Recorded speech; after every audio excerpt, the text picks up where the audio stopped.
Hello, Dr. Hunley. Can we start now?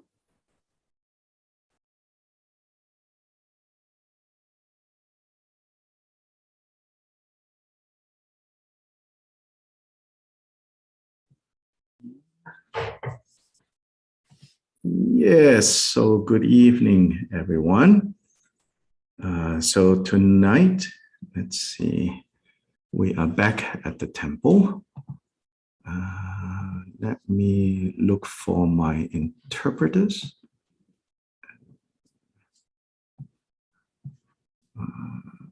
Make sure I can see them. So give him 1 minute.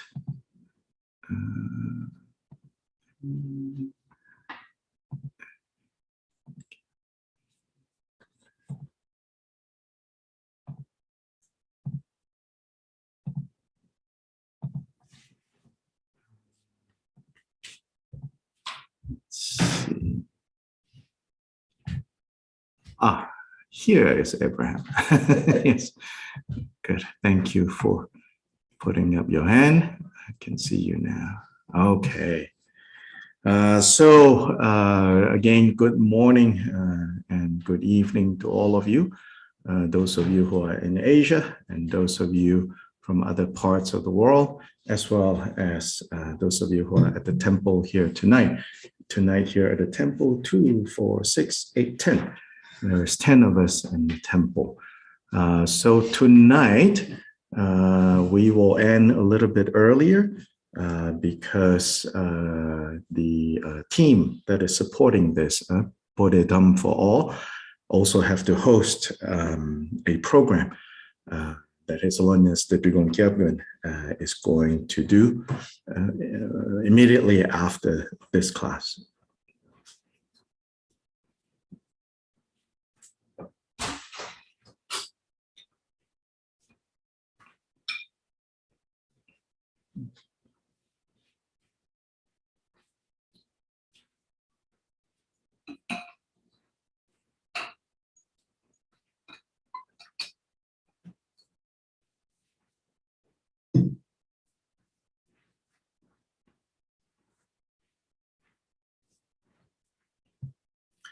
So let us now begin with the opening recitation. So Christy, if you could share the screen for the recitation, then those of you who are at the temple, some of you know these words, others you can just listen.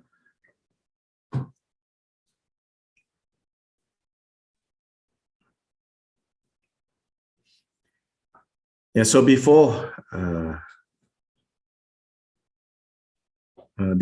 we start the recitation of these words, remember that in the context of the 16 steps of the Anapanasati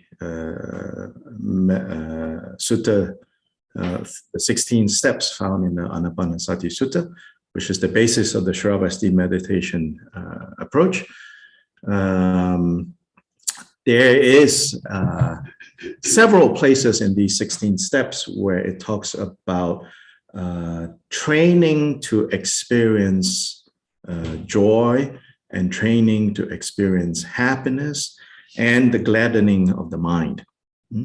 So how do we train in experiencing joy, train in experiencing happiness, train in experiencing the gladdening of the mind? It should be on the basis of what we are saying in the opening recitation.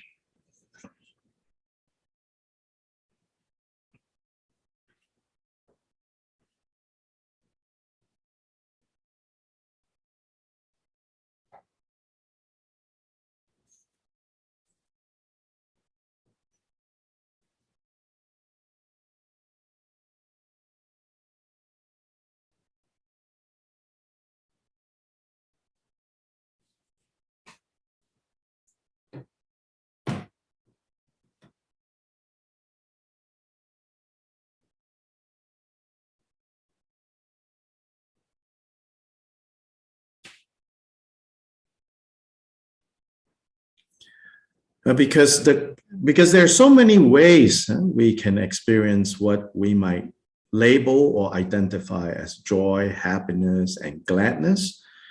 But depending on how that joy, happiness, and gladness arose, where did they come from, it will affect the quality of joy, happiness, and gladness. So if our joy and happiness and gladness is the result of sense experiences, then they are unreliable.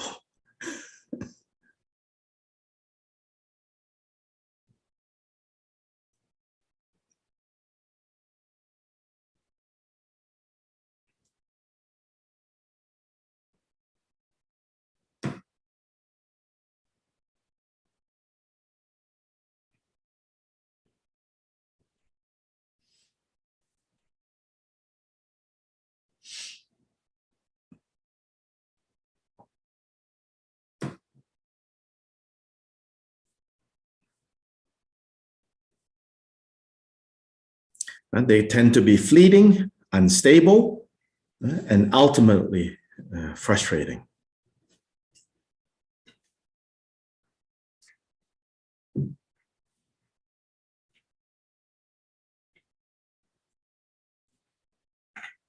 So instead, when we come to the point of training in experiencing joy, training in experiencing happiness, and training in gladdening the mind, it should be based on what we call the altruistic intention, or bodhicitta.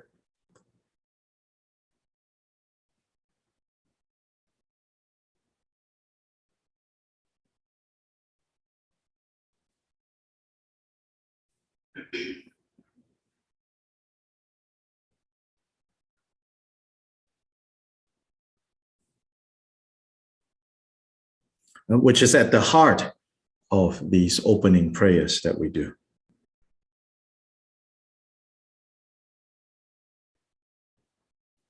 And so now in the different languages, we're going to say this one time.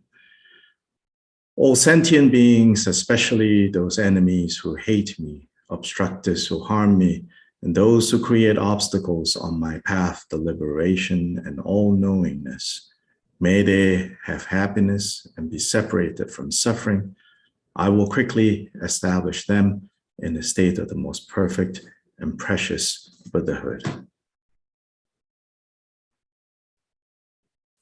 Thus, until I achieve enlightenment, I perform virtuous deeds with body, speech, and mind. Until death, I perform virtuous deeds with body, speech, and mind. From now until this time tomorrow, I perform virtuous deeds with body, speech, and mind. In the Buddha, Dharma, and Sangha most excellent, I take refuge until enlightenment is reached. By the merit of generosity and other good deeds, may I attain Buddhahood for the sake of all sentient beings.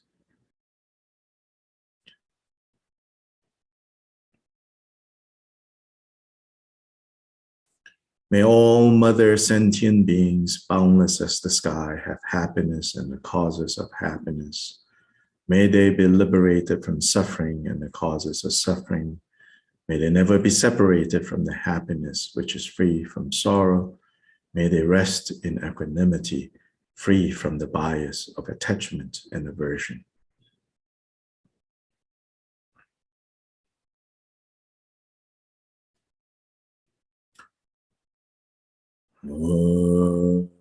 Dala Tawa Jebe Dra Nobar Jebe Geng Tarba Dan Tam Je Gembe Bardu Jobra Jeba Tam Jege So Jebe Ma Nanga Dan Nyambe Senjen Tam Je Dewa Dan Den Dunya Dan Nerdu Lana Meba Yang Dabra Zobe Chanju Rinpoche Tobra Jai Je De Sama Geki Bardu Lunga Yisum Gewala Bu Mashi Bardu Lunga Yisum Gewala Bu De ne song de ne ma chan da sam ge bar du long isum ge wa la go san je chu dan so je cho nam la chang ju bar du da ne kyam su je da ge jun su ge be zo nam ge rola pencher sanje drum prashu anang kadan nyambe sanjen tamje dewa dang dewe gindan dembra gyunji dungyao dan dungyao gi gyudang dewa gyunji dungyao mepe dewa dang me dewa gyunji Nering chadang nidang drawe tanyam la nebra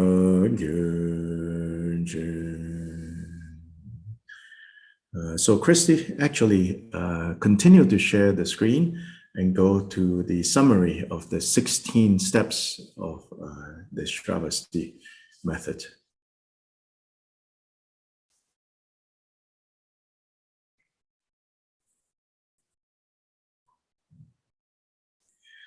So those of you who have the handout in the temple, basically this is starting on 1, 2, 3, the third page, under the heading of mindfulness of breathing. You'll be able to, it's basically, so in the third page, so in the third page, there is mindfulness of breathing subsection. So we have been going over these 16 steps organized into 4 groups, 4 tetrads. And we have basically covered the first 3 tetrads. Today, I will only briefly talk about the last 4 tetrads because there's not much point in talking too much about it. Yeah.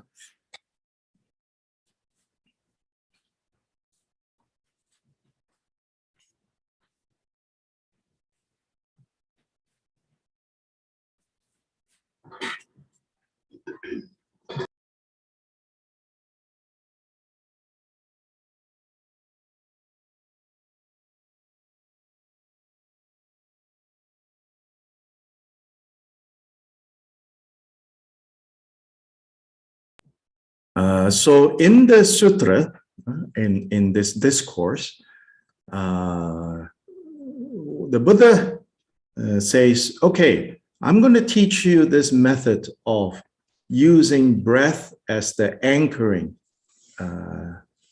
device, observing your breath as the anchoring device, and in that way, begin to have a deeper experience and understanding of 4 areas, 4 areas in our experience,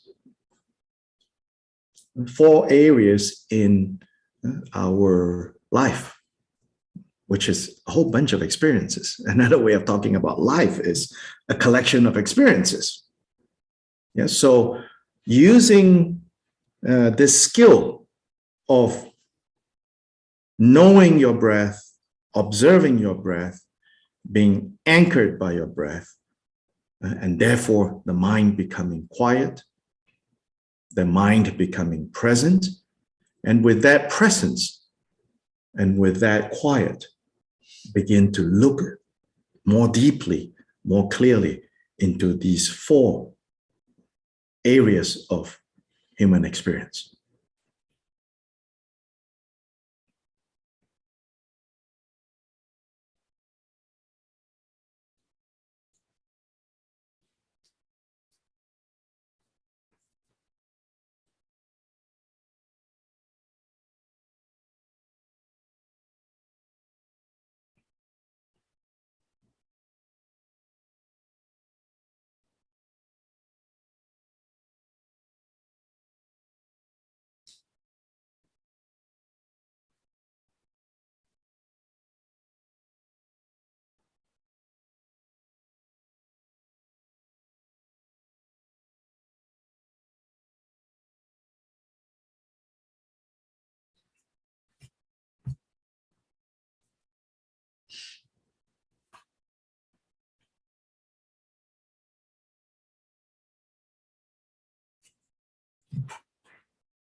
So these four areas are body, rupa, body, then Vedana, which is feeling tones. Third is mind, which includes, of course, the activities of the mind, thoughts. And then the fourth is called phenomena. And tonight is when we look at phenomena.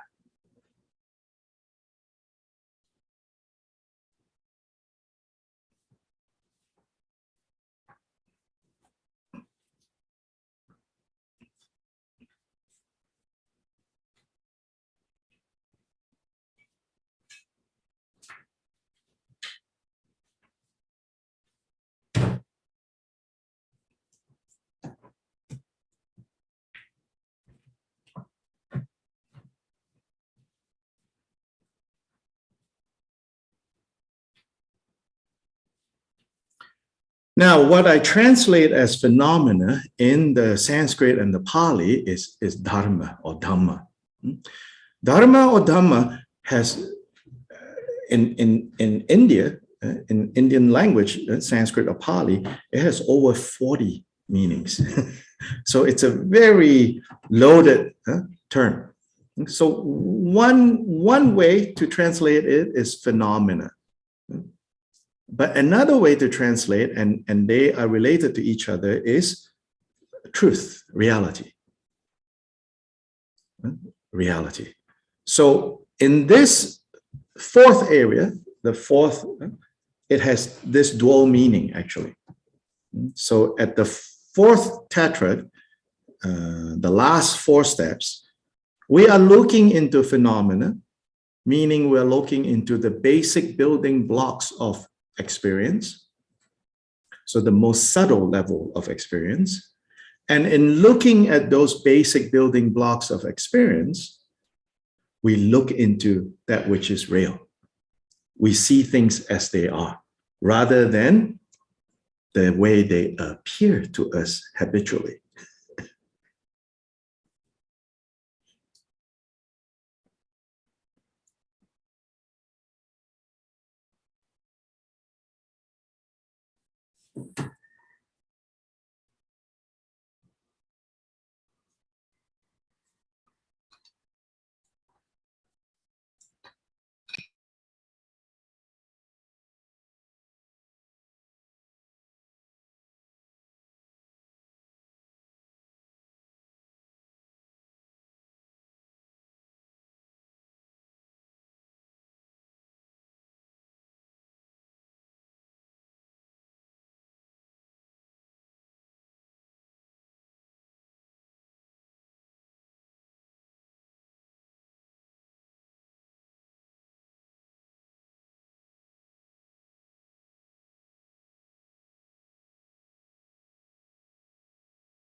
So one of the most basic points of the Buddhist teachings is exactly this point, which is there is a discrepancy between the way things, the way the world appears to us, and the way they truly are.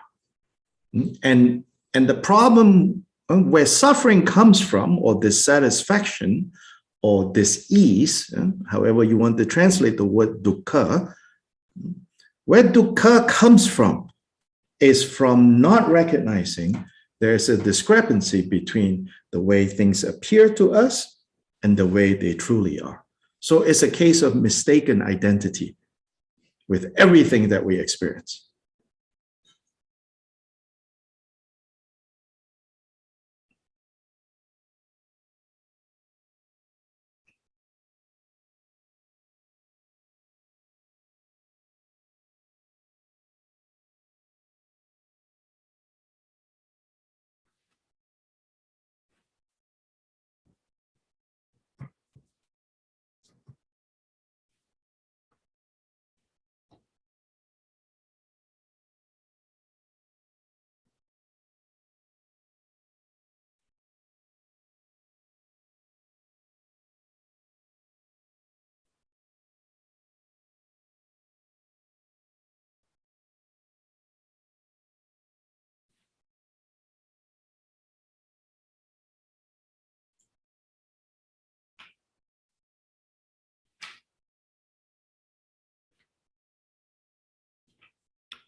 So there is a saying in Chinese, to misrecognize thieves and bandits to be your parents, and go consider thieves and bandits to be your parents. Then, of course, the thieves and the bandits of confused appearances. So what we experience now habitually is totally based on our own projections. Yeah. Our own conditioning, our own karmic conditioning, our own past, our own habits predispose us to throw over what we are encountering, all these different labels. So then we relate and react to these labels, to these coverings, as if this is how those things are. And so there is where dukkha comes from.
So in the fourth tetrad,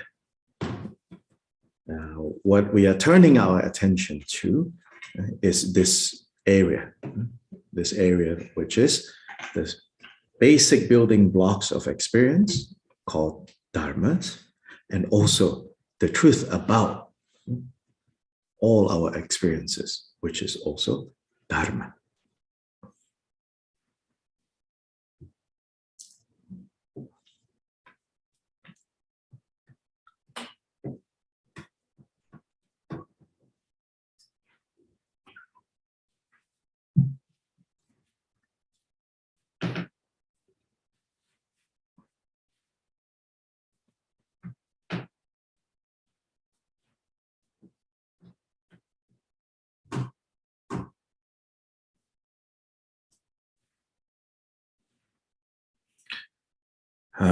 So in the discourse, the Buddha says, for one who wants to practice cultivating these 16 steps, using this method of breath, the experience of breathing, to look into these 4 areas. First, he says, go to a quiet place. And the places that he names are forest, root of a tree, and empty hut. Then he says, sit, legs crosswise, body erect. So legs crosswise doesn't have to be literally so. That was the most common way that people sat. For the Buddha's audience, they didn't sit on chairs. So he says, sit legs crosswise and erect. So I've explained that basically it's 2 points. Sit in a way that is stable. Make sure that your weight is not put on one side of your body or the other side, because if you sit for a long time like that, it will hurt your back. And secondly, your body wants to be straight and upright. And these 2 aspects, to sit in a stable way and to sit straight up, is related to 2 qualities of mind that we are also cultivating. One, a mind that is stable and unmoving, a mind that is not constantly wandering, going from here to here to there to here to there, out of control, right? We want that to quiet down and to become stable, undistracted. Then the body being upright is related to the mind being clear. And the mind being clear, that's even the mind being clear, basically, it's a metaphor. What are we talking about when we say the mind is clear? We're talking about presence. So presence and stability are those two qualities, otherwise known in Sanskrit as shamatha and vipassana.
Then he says, bring mindfulness to the front. This expression, bringing mindfulness to the front, meaning that, actually the ability to be mindful is part and parcel of the mind. Sometimes strong, sometimes weak. That you even recognize something is because that mental factor called mindfulness is present. So to bring it to the front means to now focus on that. To say from now, starting from now, I want to bring this ability to have the mind stay in the present, to come to the front. Then next, the Buddha says, then once mindfulness has come to the front, now let your mindfulness be anchored on the experience of breathing. Breathe in mindful, breathe out mindful, he says. All this is preliminary. Next is when the 16 steps begin.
So at the beginning is simply being present with breath, as they would say. Later on, it's also just being present with the breath. But in the middle, there is a recommendation of doing something more than just being present with the breath. It's a way of refining your attention. Those things that are in the middle. And so what is in the middle? It begins with, this is step number 1. He says, breathing in long, you know, I am breathing in long. Breathing out long, I know I'm breathing out long. That's the first step.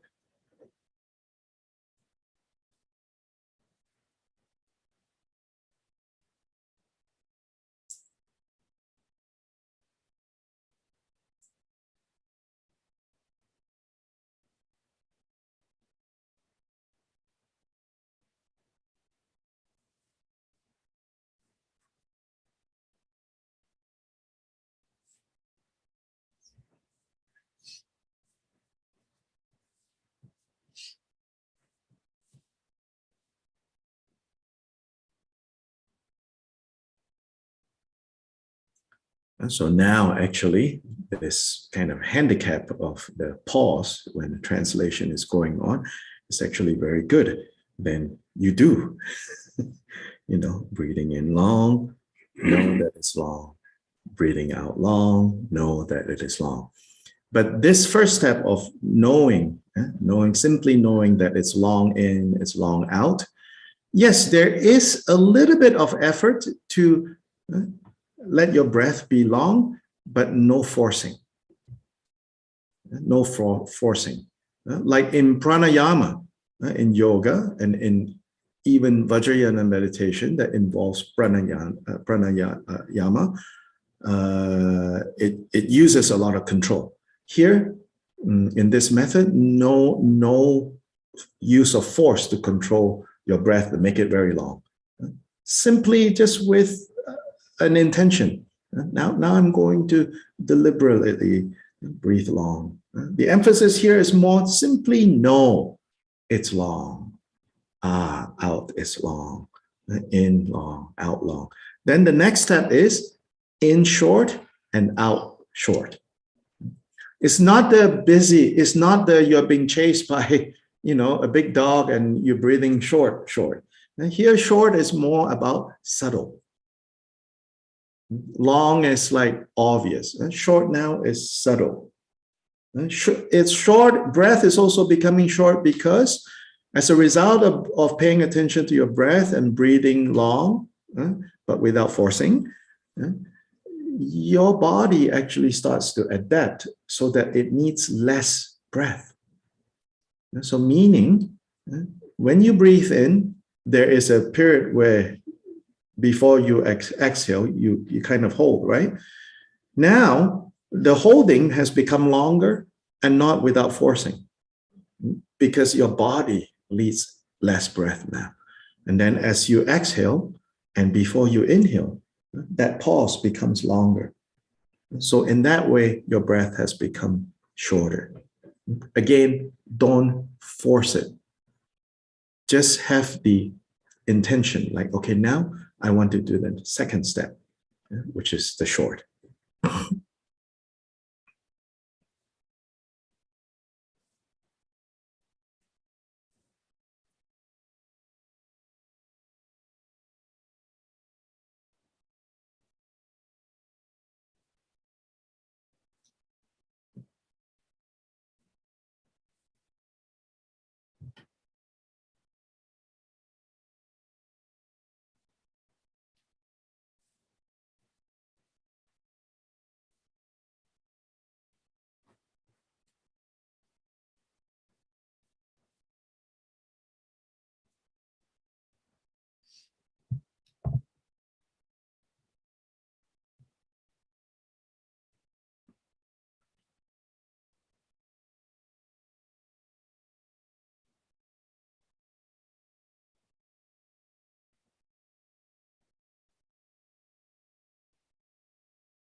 I'm not going to go into detail for every step. Then, tonight we'll run out of time again. But going into more detail at the beginning, because these beginning steps, the preliminary and these first two steps, they are really important. As Kyoba Jiden Zungan says, founder of this lineage, he says, whereas other people say, the more advanced, further down the road things are really special, really profound. He says, but in reality, at the beginning point, that's the most profound.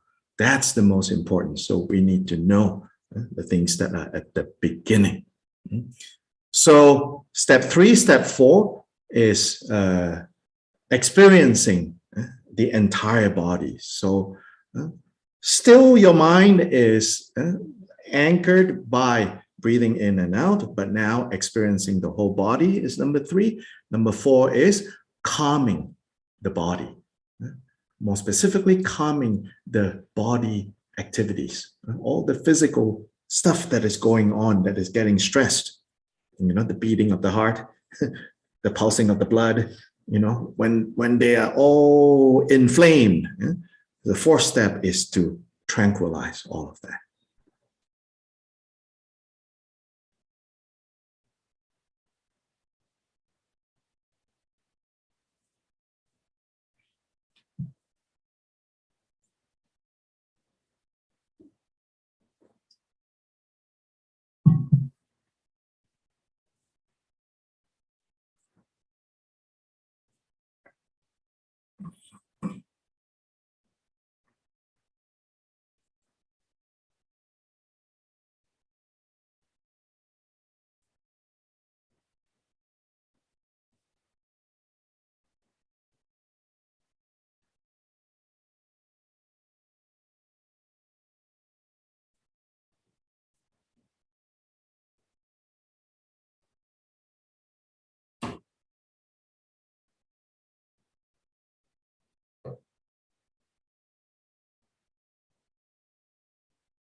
Fifth is training in experiencing joy. 6th is training in experiencing happiness.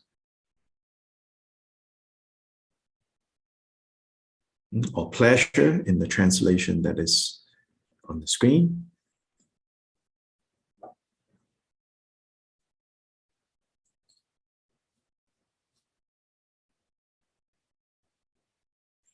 Remembering that joy is the louder version of the two.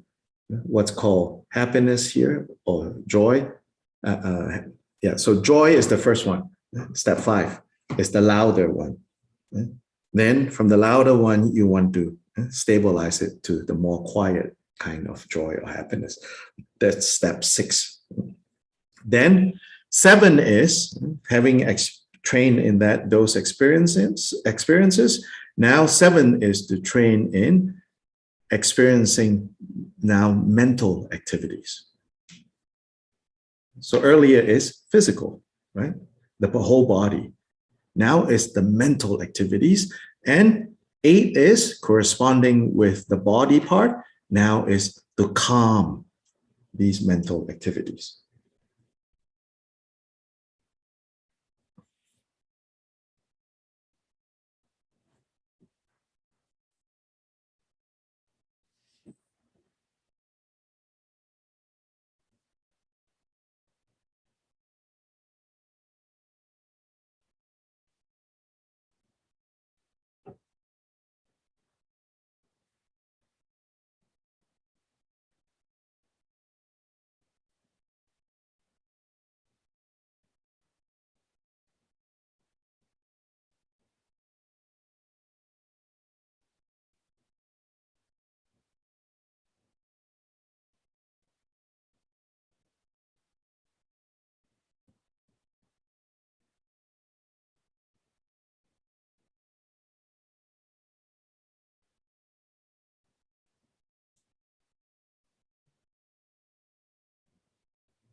9 is to train in experiencing the mind.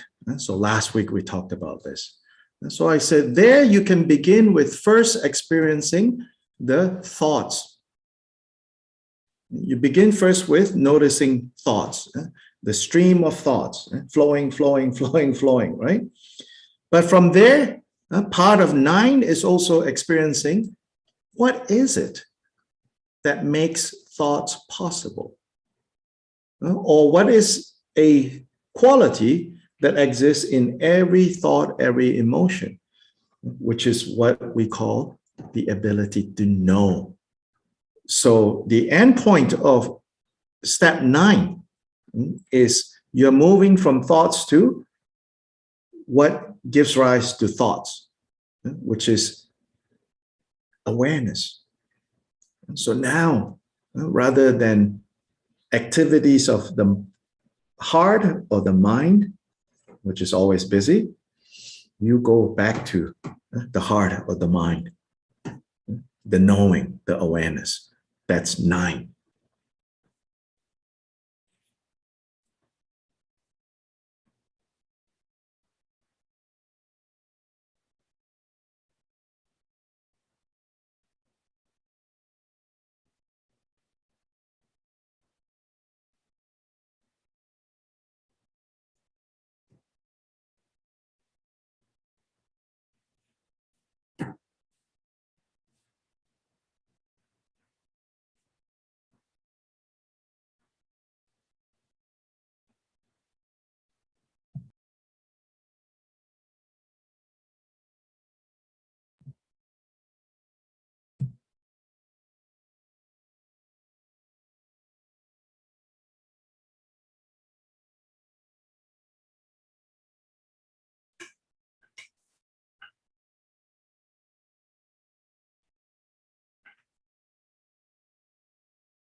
Now, although these steps all have the word training, but the training becomes more and more natural, more easier and easier. So then step 10, 11, 12 is called gladdening the mind, focusing the mind or centering the mind and releasing the mind. So these are the next 3 steps. When you begin to see the knowing aspect of mind rather than the busyness aspect of mind, it is very easy now to train in the gladness that arises from seeing that quality of knowing. And then from there, it is very easy for the mind to become centered, like true stability of mind now. So this is like in terms of shamatha, this is like stable shamatha at this point. Then at this point, even no need to kind of deliberately center the mind. You can release the mind. The mind is not going to cause the usual trouble anymore. This is where we get to step 12.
Now, step 13. If you have the handout in the temple, it's the next page at the very top. So here, Buddha says, this is how you train. I shall breathe in, contemplating impermanence. He trains thus, I shall breathe out, contemplating impermanence. That is 13. So now, so throughout all 16 steps, you never leave the anchor of breath. So it's still, I gave the example of like, at least 30–40% is still on the breath, because that's your anchor. Yeah. Now, breathe in, you contemplate impermanence. So what is it talking about here? In fact, this characteristic of impermanence, meaning uncertainty, meaning change, in fact, to come to this point, or finally, you can say finally we get to where this whole 16 steps really want to take us to, which is to recognize the momentary nature of every experience, of everything. And that is why breath was chosen. Because the nature of breath itself is it's impermanent. If breath is permanent, you'll be dead. Yeah, if an inhalation is permanent, you are dead. If an exhalation is permanent, you are dead. If the in-between is permanent, you are dead. Yeah, so now we begin to have, oh, right. And also now you can say impermanence doesn't have to be bad news necessarily. It just is. Yeah, so this point 13 is you begin to see it, the momentary nature of every experience. And I guess, a tautology, the momentary nature of every moment. That's 13.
Next, 14.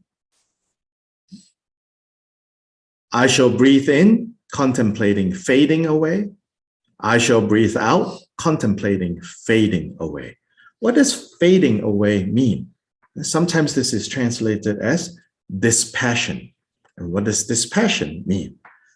This is not talking about, lack of passion. This is not training to become a living dead. a zombie, not the type that runs around eating others, or brains or whatever, but like, fading away. Dispassion. It's not talking about this. It's talking about, however you want to translate this word, viraga. Once you see from the step before, right, the momentary nature of everything, right, then you naturally, quiet down. No more chasing after, and no more running away from.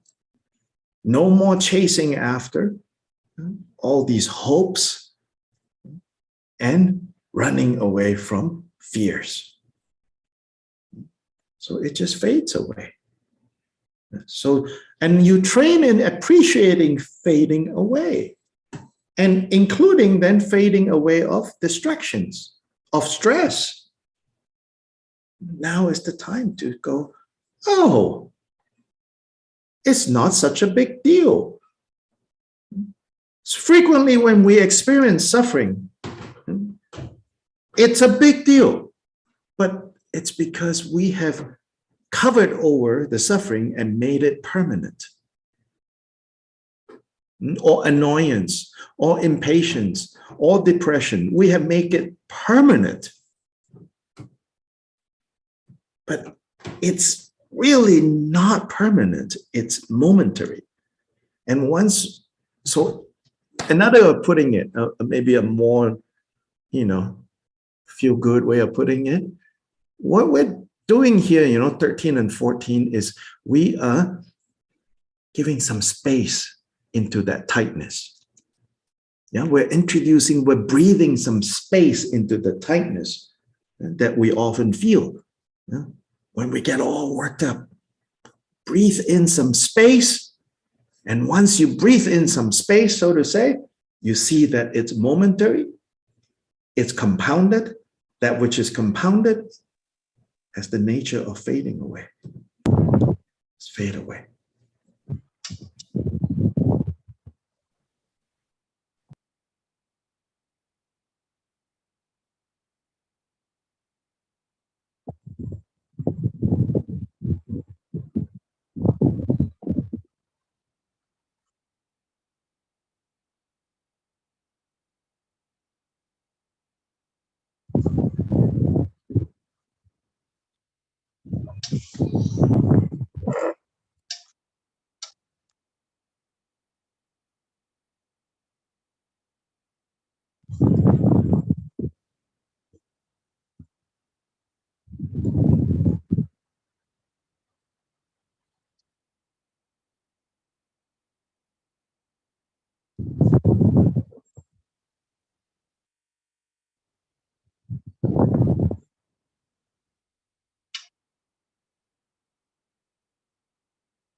Now, the next step, I shall breathe in contemplating cessation. I shall breathe out contemplating cessation. This is 15. So fading away and cessation. Cessation is the end point of fading away. So now it's finished.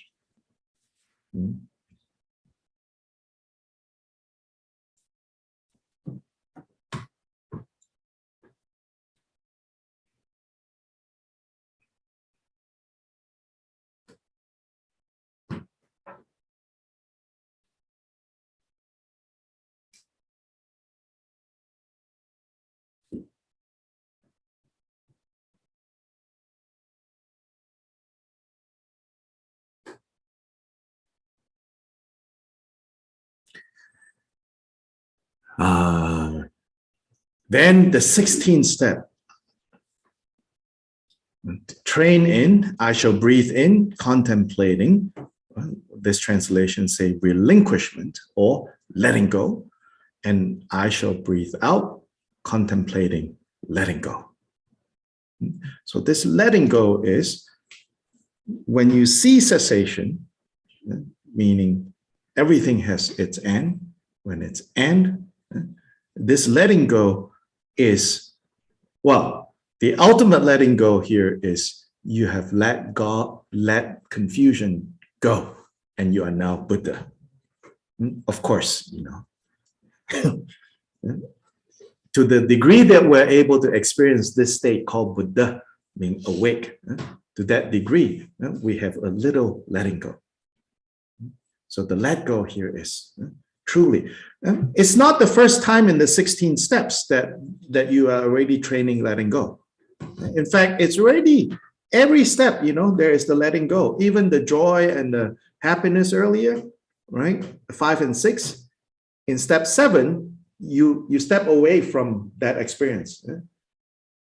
So in the Buddhist tradition of training the mind, even the quote-unquote positive states of mind, you never let it take over. You want to be able to pick it up and put it down. So the emphasis is on freedom. So the ultimate, the final freedom is at this step 16. This letting go is not caring. This is no longer tied down, no longer tethered, no longer bound up. Freedom. So this is 16.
Yes, so in this way, these are the 16 steps. The last 4, we can, you know, explore more. Surely we can talk more about, you know, impermanence and how the understanding of impermanence leads to an understanding of dukkha, dissatisfaction. And we understand better the mechanics of dissatisfaction. And when we understand the mechanics of dissatisfaction, we can be free from dissatisfaction. or suffering. Then in also understanding impermanence, we begin to see not self. And from there, we begin to see more clearly what is known as emptiness. Emptiness is not nothingness. Emptiness is freedom.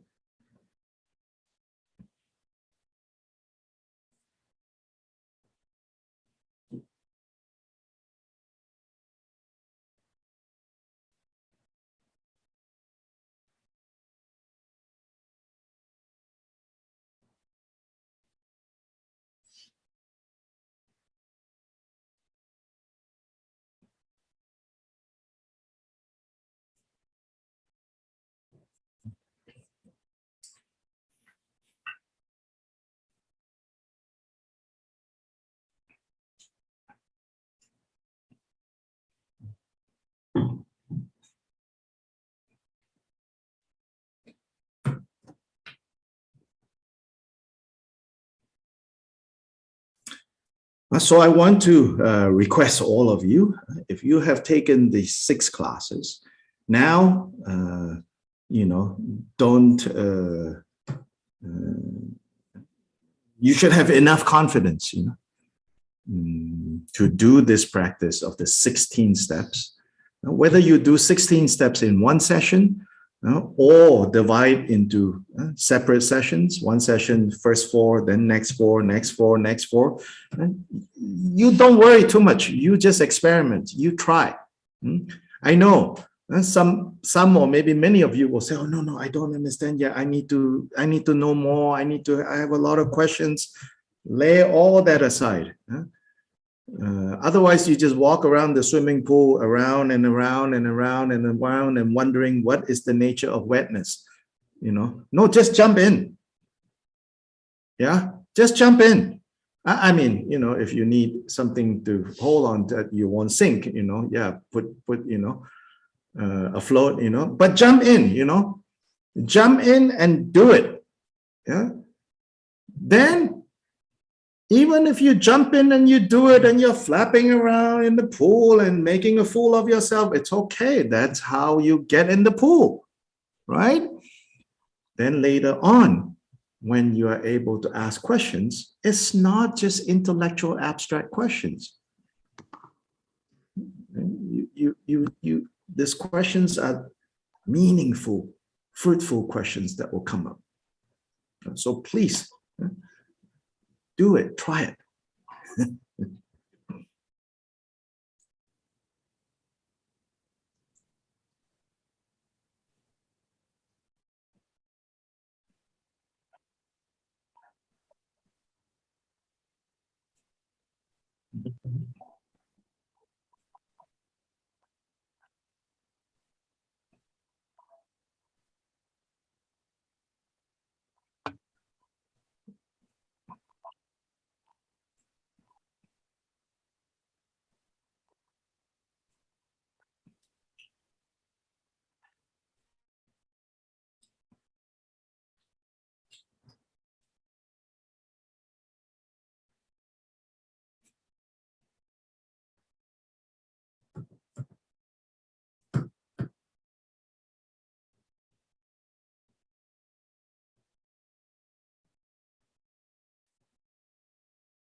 So I want to hear, before we end, to request if Bodhidharma for all, the team, can maybe give us one session about a month from now to kind of have just a question and answer so we can do that.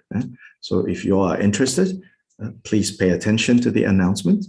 Maybe a month from now, we can do a question and answer about this whole method, what you have heard and what you have tried. Yes, we are very honored to organize monthly teaching with you. So I will discuss with you later about that. Good, yes. Yeah.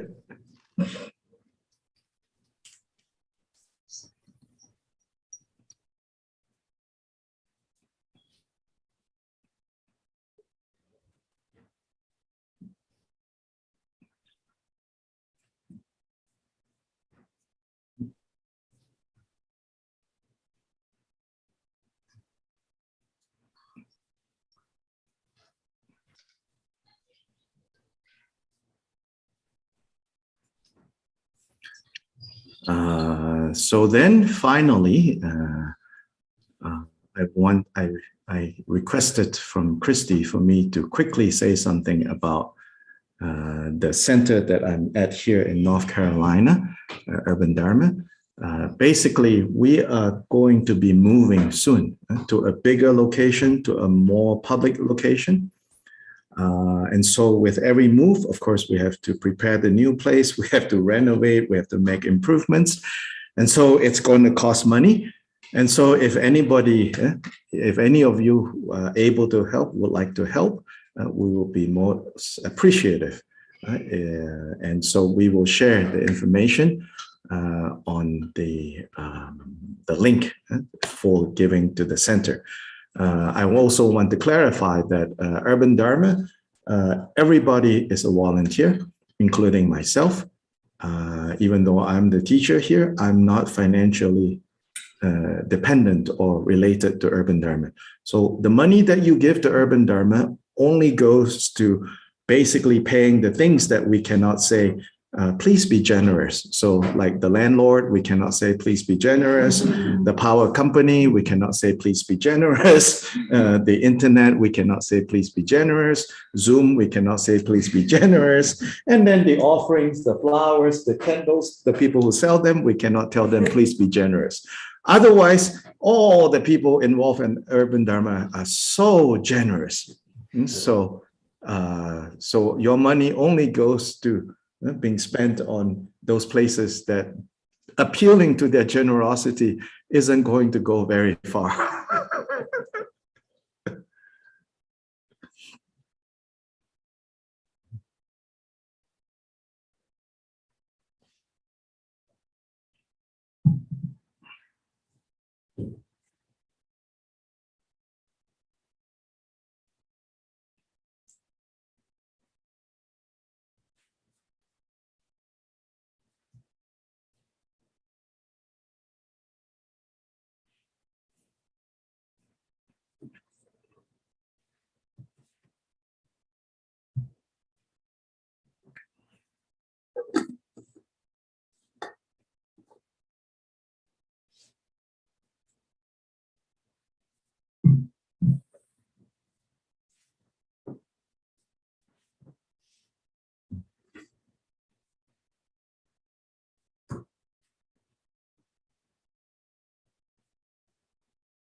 So, Dr. Hunley.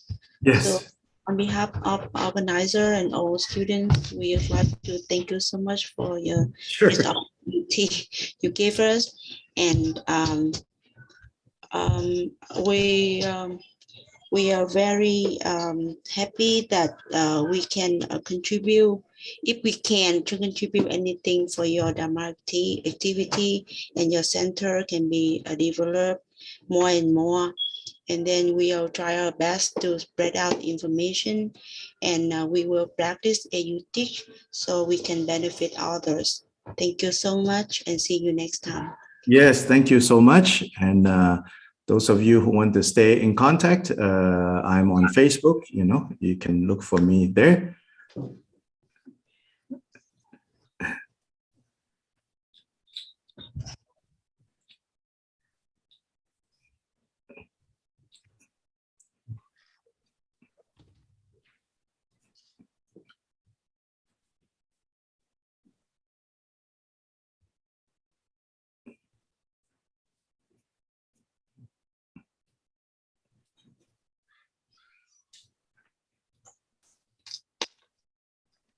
Much thanks to the team.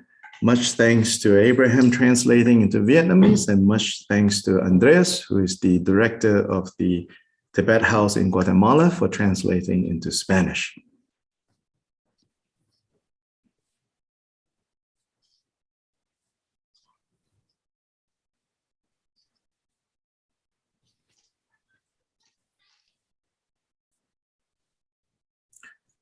Changju Semjo Rinpoche Ma Gye Ba Nam Gye Gyu Je Gye Ba Nyam Ba Me Ba Yang Om Gong Du Hell Shou.